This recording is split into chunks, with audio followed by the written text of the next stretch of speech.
Hello guys, welcome back to my channel. সেদিন পৌঁছে গেছিলাম টিচার্স ডে সেলিব্রেশন করতে। হ্যাঁ জানি, ভিডিওটা আপলোড করতে একটু লেট হয়ে গেছে। তো তখন বাজে প্রায় বিকেল 5:30। আমরা 5:30টার ট্রেনে করে চলে গেছিলাম হামড়াতে। তো দেখো, আমরা যারা যারা একটু ট্রেনে করে আসি তারা সবাই একসাথে এসেছি।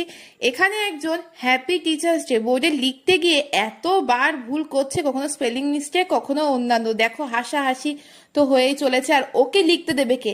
পাশে দেখেছো কয়জন আছে, ওকে লিখতেই দিচ্ছে না, ওকে এতটা ঘাবড়ে দিচ্ছে।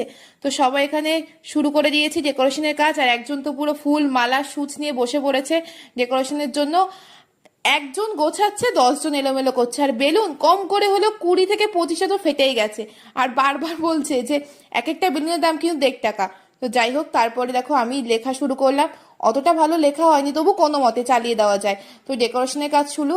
তার মধ্যে পাখা বন্ধ করে সব বেলুন সাজানো হচ্ছে, সবাই ঘামে যে কি অবস্থা। তো কেমন লাগলো ভিডিও জানিও।